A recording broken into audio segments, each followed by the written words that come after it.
Well, come on, you're not supposed to be behind me. You know that, Stephen. All right, go ahead.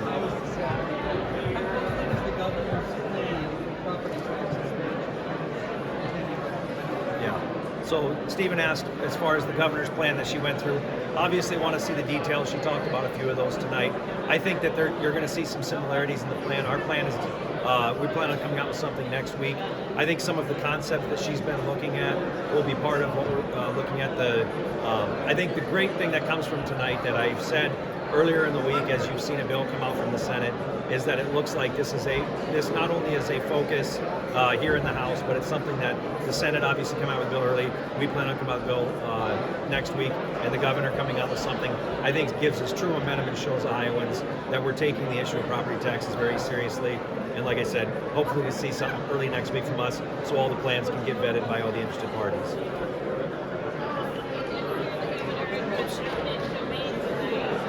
So I didn't hear the beginning.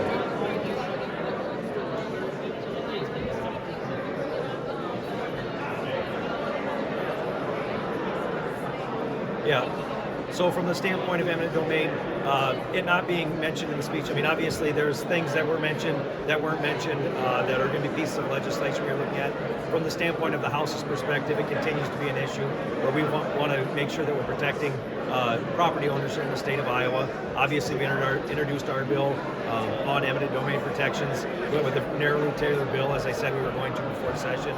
So it's something for us, regardless of which speech it shows up in, on which side of the chamber. It's something that's going to continue to be a priority for us. Go ahead, Kevin. You were going to say something.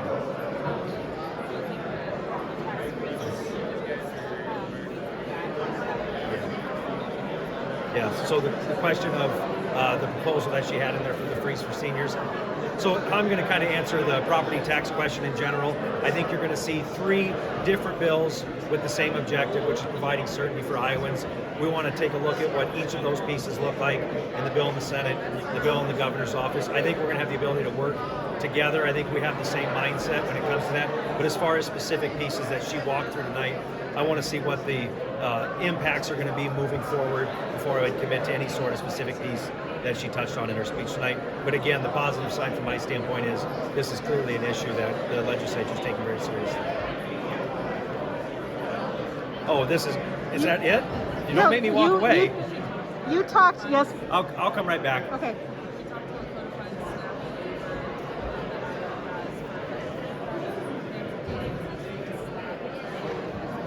Yeah, so the question was codifying the SNAP, the summer EBT question. I think we have interest in the House engaging those conversations.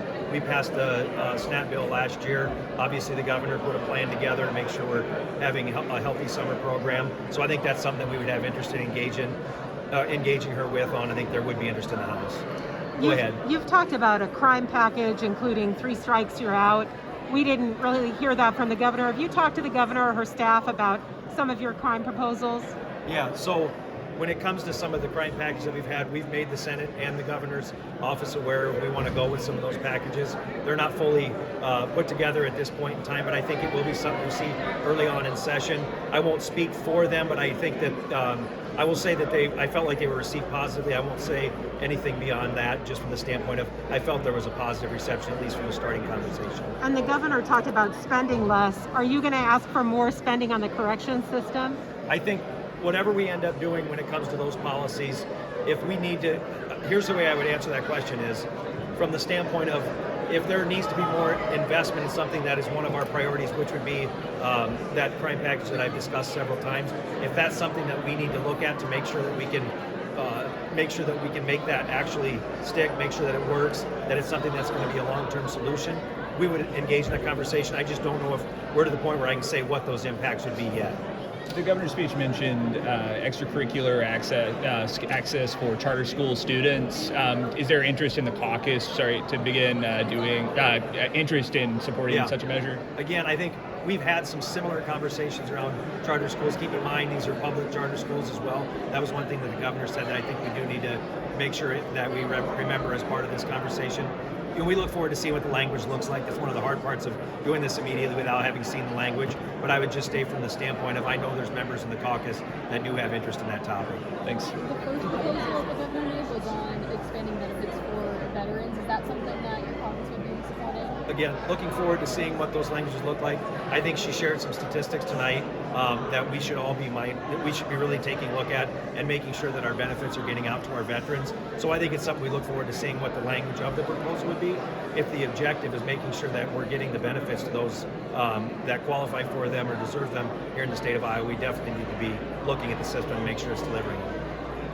It's so important for you to advance some of those priorities in order that I think from the standpoint, and hopefully once we get past the first week of session, everyone will see that we, regardless if the governor's running for re-election or not, we're still obviously of the same party. She's still the governor within the state of Iowa that we've worked with year after year. So I don't see that being an issue when it comes to being able to get things done. We saw here again tonight, I think, from kind of my immediate reaction to this, we saw another speech from the governor where she's prioritizing issues she's hearing from Iowans, some of the initiatives that we're also looking at as well. That's a positive sign, and I think it's something that bodes well for the rest of the session. The governor is also proposing codifying some of her executive orders on the use of e-verified systems.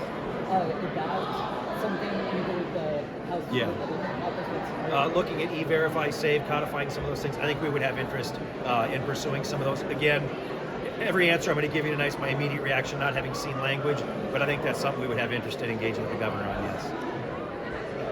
All right. Thanks, guys.